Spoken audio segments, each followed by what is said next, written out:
tu n'es ni froid ni bouillant. Puisses-tu être froid ou bouillant. Ainsi, parce que tu es tiède et que tu n'es ni froid ni bouillant, je te vomirai de ma bouche.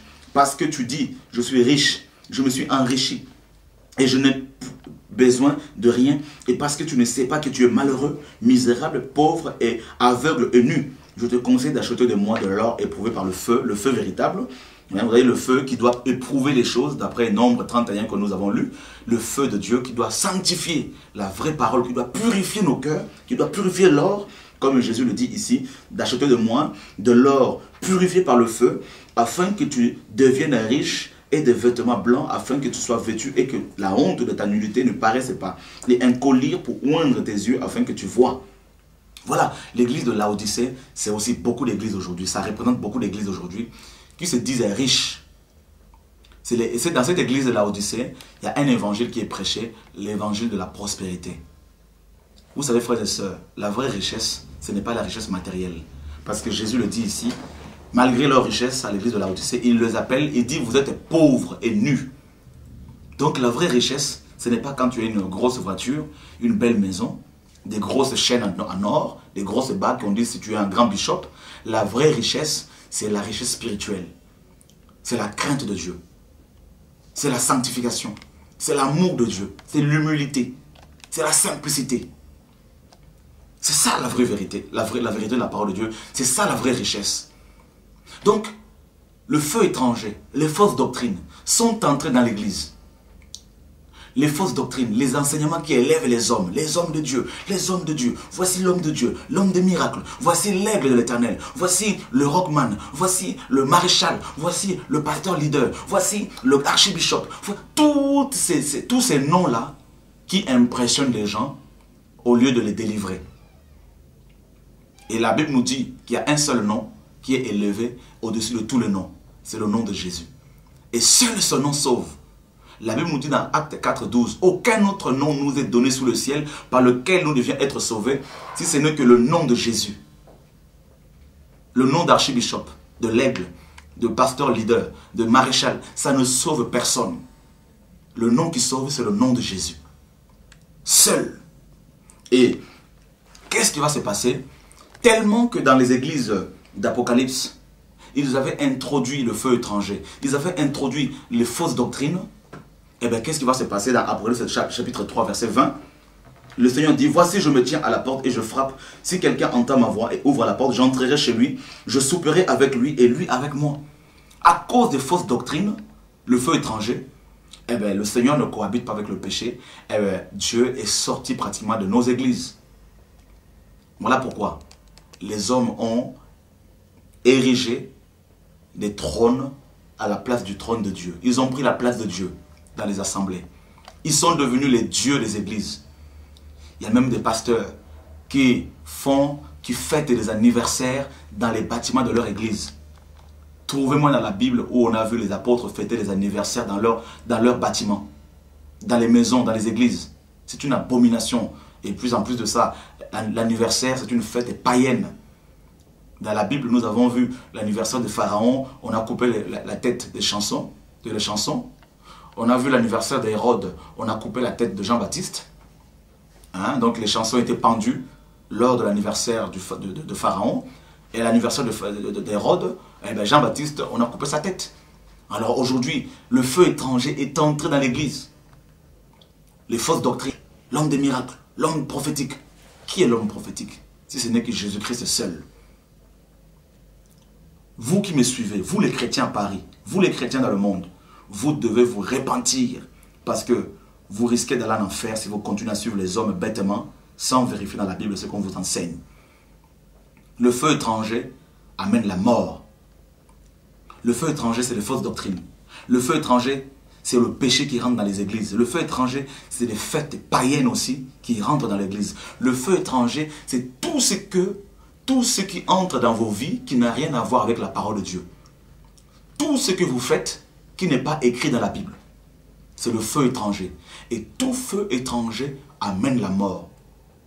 Si vous ne vous repentez pas, Dieu enverra le feu véritable. Comme la Bible nous dit dans 1 Pierre 2, c'est le moment où le jugement va commencer dans la maison de Dieu. Repentez-vous. Repentez-vous. Repentez-vous, frères et sœurs. Vous qui me suivez, pasteur, répentez-vous. Dieu m'a dit le jugement va commencer dans sa maison. Par sa maison.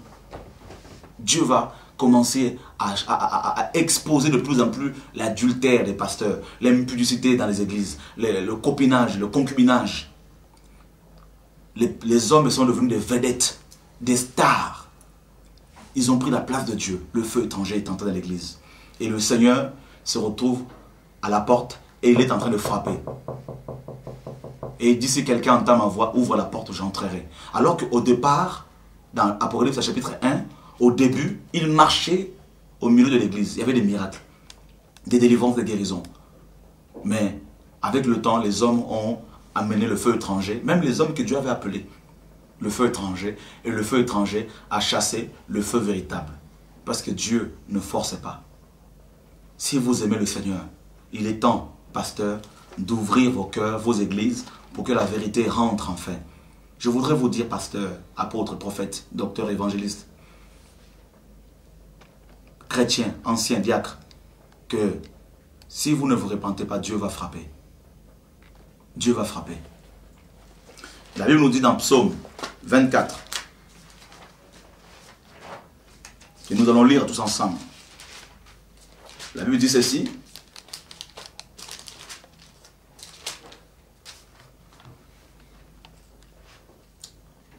À partir du verset 1er, Psaume de David, à l'Éternel, la terre et ce qu'elle renferme, le monde et ceux qui l'habitent, car il a fondé sur les mers et affermi sur les fleuves. Qui pourra monter à la montagne de l'Éternel? Qui se lèvera jusqu'à son lieu saint? Celui qui a les mains innocentes et le cœur pur.